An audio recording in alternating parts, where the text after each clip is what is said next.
Guys, ഇന്ത്യക്ക് ഒരു മിന്നുന്ന വിജയം സൗത്ത് ആഫ്രിക്കയ്ക്കെതിരെ T20 പരമ്പരയിലെ ആദ്യത്തെ മത്സരത്തിൽ. നമ്മൾ കഴിഞ്ഞ ദിവസം ഒരു വീഡിയോ ചെയ്തപ്പോൾ പറഞ്ഞിട്ടുള്ള ഒരു കാര്യമാണ്, ഇന്ത്യ ഏത് ഫോർമാറ്റിലാണ്, അത് ബാറ്റിംഗ് എടുത്താലും ബോളിംഗ് എടുത്താലും എന്തുകൊണ്ടും ബെസ്റ്റ് എന്ന് പറയുന്ന ഒരു കാര്യം നമ്മൾ പറഞ്ഞിട്ടുണ്ടല്ലോ. എന്താണെങ്കിലും അത് തെളിയിക്കുന്ന ആധികാരികമായിട്ടുള്ള 101 റൺസിൻ്റെ ഒരു വിജയമാണ് ഒരു T20 മത്സരത്തിൽ നമുക്ക് സ്വന്തമാക്കാനായിട്ട് സാധിച്ചിട്ടുള്ളത് എന്നുള്ളതാണ്. ഇന്ത്യയെ സംബന്ധിച്ച് 175 റൺസാണ് നേടിയത്.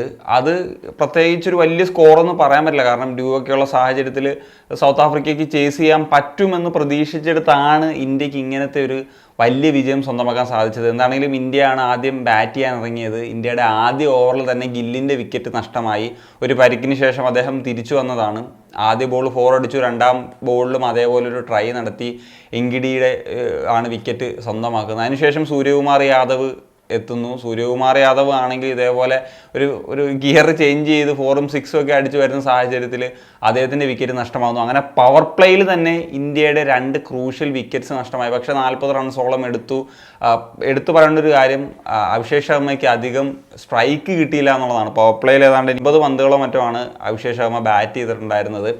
എന്നാൽ പവർ പ്ലേ കഴിഞ്ഞിട്ട് ഇതേപോലെ ഒരു കൂറ്റനടിക്കുള്ള ശ്രമം, ഒരു 6റൊക്കെ അടിച്ചതിന് ശേഷം അഭിഷേക് ശർമ്മയും ഔട്ടായി പോകുന്നൊരു സിറ്റുവേഷൻ ഉണ്ടായി. പിന്നീട് തിലകും അക്ഷറും ഒക്കെ വന്നിട്ട് കുറച്ച് പിടിച്ചു നിൽക്കാമെന്ന് പറയുന്ന ഒരു ലൈനിലാണ് കളിച്ചിട്ടുണ്ടായിരുന്നത്. രണ്ടുപേരും വലിയ തോതിലുള്ളൊരു സ്ട്രൈക്ക് റേറ്റോ അങ്ങനെയൊന്നും നമുക്ക് കാണാനായിട്ട് സാധിച്ചിട്ടില്ല. തിലക് വർമ്മ 32 പന്തിലാണ് 26 റൺസ് എടുത്തത്. അക്ഷർ പട്ടേൽ 21 പന്തിലാണ് 23 എടുത്തത്. അങ്ങനെ 14 ഓവറിൽ 104-ന് 5 എന്ന് പറയുന്നൊരു നിലയിൽ നിൽക്കുമ്പോഴാണ് ഹർദിക് പാണ്ഡ്യയുടെ എൻട്രി. അദ്ദേഹം ഒരു പരിക്കിന് ശേഷം ഒരു കംബാക്ക് ആണ്. എന്താണെങ്കിലും ഒരു പെർഫെക്റ്റ് കംബാക്ക് എന്ന് പറയാം. കാരണം ഇത്രയും പ്ലേയേഴ്സ് ബാറ്റ് കൊണ്ട് സ്ട്രഗിൾ ചെയ്ത് നിന്നെടുത്ത് അദ്ദേഹത്തിൻ്റെ ഒരു ഉഗ്രൻ പെർഫോമൻസ്, അത് വന്നപ്പം മുതൽ തന്നെ അദ്ദേഹം അടിക്കാം അഗ്രസീവായിട്ടുള്ളൊരു മൂവാണ് നമ്മൾ കണ്ടിട്ടുണ്ടായിരുന്നത്. അതിൻ്റെ ഒരു ബലമാണ് ഇന്ത്യക്ക് ഈ ഒരു 175 റൺസ് എത്താൻ സാധിച്ചത്. അദ്ദേഹം 28 പന്തിൽ 59 റൺസാണ്, അതും 6 ബൗണ്ടറികളും 4 സിക്സറുകളും അടക്കം സ്വന്തമാക്കിയത്.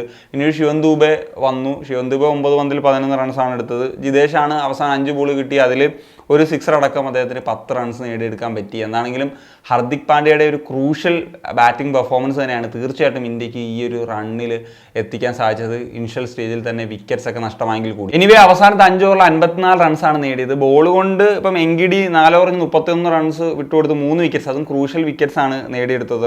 അതായത് ശുഭ്മാൻ ഗില്ലിൻ്റെയും അതുപോലെ സൂര്യകുമാർ യാദവിൻ്റെയും തിലക് വർമ്മയുടെയും വിക്കറ്റുകൾ. അതുപോലെ മാർക്കോ ജെൻസിൻ്റെ ആണെങ്കിലും 4 ഓവറിൽ 23 റൺസ് മാത്രമാണ് വിക്കറ്റുകളൊന്നും നേടിയിട്ടില്ലെങ്കിൽ കൂടി അതും ഒരു മികച്ച ബോളിംഗ് പെർഫോമൻസ് തന്നെയായിരുന്നു. എന്താണെങ്കിലും സൗത്ത് ആഫ്രിക്ക ബാറ്റ് ചെയ്യാൻ ഇറങ്ങി ആദ്യ ഓവറിൽ തന്നെ ഒരു മികച്ച തുടക്കം. ഹർഷദീപ് സിംഗ് ആദ്യ ഓവറിൽ തന്നെ ഡീകോക്കിൻ്റെ വിക്കറ്റ് നേടിയെടുക്കാനായിട്ട് സാധിച്ചു. രണ്ടാമത്തെ ഓവറിൽ ഒരുപക്ഷെ ഒരു വിക്കറ്റ് കിട്ടിയതിനെ ബുംറയുടെ ഓവറിൽ ശിവൻ ദൂബെ ഒരു ക്യാച്ച് ബൗണ്ടറിയിൽ നിന്ന് എടുത്താണ്. പക്ഷേ അതൊരു 6 സേവ് ചെയ്യാൻ സാധിച്ചു എന്ന് പറയുന്നതാണ്. അത് മികച്ച ഒരു ഫീൽഡിംഗ് പെർഫോമൻസ് ആണ്. മൂന്നാമത്തെ ഓവറിൽ വന്നിട്ട് എഗെയിൻ ഹർഷദീപ് ഒരു വിക്കറ്റ് നേടി. അങ്ങനെ സൗത്ത് ആഫ്രിക്കയെ പ്രതിസന്ധിയിലാക്കി എന്നുള്ളത് തന്നെ പറയാം. 4 ഓവറിൽ 28 റൺസാണ് സൗത്ത് ആഫ്രിക്കയ്ക്ക് നേടിയെടുക്കാൻ സാധിച്ചത്, അതും 2 വിക്കറ്റുകൾ നഷ്ടപ്പെട്ടുകൊണ്ട്. പിന്നെ വരുൺ ചക്രവർത്തി വന്നു. പക്ഷേ വരുൺ ചക്രവർത്തിയെ സൗത്ത് ആഫ്രിക്ക കുറച്ച് പണിഷ് ചെയ്തു. ആദ്യത്തെ വരുൺ ചക്രവർത്തിയുടെ ഓവർ, അതായത് 5th ഓവറിൽ 12 റൺസോളമാണ് വിട്ടുകൊടുത്തത്.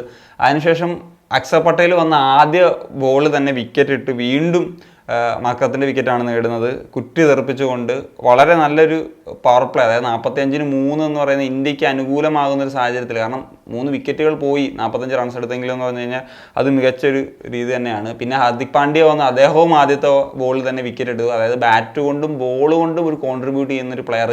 സത്യം പറഞ്ഞു കഴിഞ്ഞാൽ ഇന്ത്യയുടെ ഇങ്ങനത്തെ ഒരു പ്ലെയറെ കുറച്ച് മാച്ചസിൽ മിസ് ചെയ്തിരുന്നു. അതാണ് എത്ര bowling all-rounders, fast bowling all-rounders ഉണ്ടെന്ന് പറഞ്ഞാലും ഹർദിക് പാണ്ഡ്യ അത് ഒരു വേറെ മൂഡ് തന്നെയാണ്. 13ാമത്തെ ഓവർ എറിയാനായിട്ട് വന്നത് ശിവൻ ദൂബെയാണ്. അദ്ദേഹം അവസാനത്തെ വിക്കറ്റ് ഇട്ടതോടുകൂടി ഇന്ത്യ 101 റൺസിൻ്റെ ഒരു ആധികാരികമായുള്ള ഒരു വിജയം സ്വന്തമാക്കി. ഇതിലിപ്പോൾ ഹർഷദീപ് മികച്ച പെർഫോമൻസ്, ഹർഷദീപിൻ്റെ പെർഫോമൻസ് 2 ഓവർ എറിഞ്ഞു 14 റൺസ് വിട്ടുകൊടുത്ത് 2 വിക്കറ്റുകൾ നേടി. പക്ഷേ അദ്ദേഹം കൊടുത്തൊരു തുടക്കം അത് വളരെ ഇമ്പോർട്ടൻ്റ് ആണ്.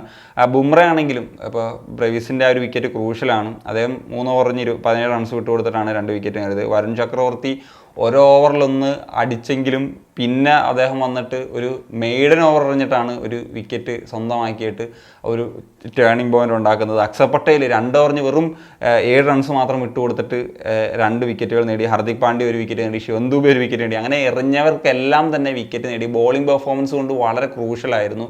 ബാറ്റിംഗ് പെർഫോമൻസിൽ നമുക്ക് കുറച്ചധികം പ്രശ്നങ്ങളുണ്ടായിട്ടുണ്ടെങ്കിലും ബോളേഴ്സ് എല്ലാം മിന്നിത്തിളങ്ങി. സാഹചര്യം സൗത്ത് ആഫ്രിക്കയ്ക്ക് അനുകൂലമായിട്ട് വന്നു. അതൊക്കെ കാറ്റിൽ പറത്തിക്കൊണ്ട് ഇന്ത്യക്ക് ഒരു വിജയം സ്വന്തമാക്കാൻ സാധിച്ചു എന്നുള്ളതാണ്. So that's the case. അപ്പോൾ നിങ്ങളുടെ ഒപ്പീനിയൻസ് തീർച്ചയായിട്ടും കമന്റ് ബോക്സിൽ സൈനിങ്.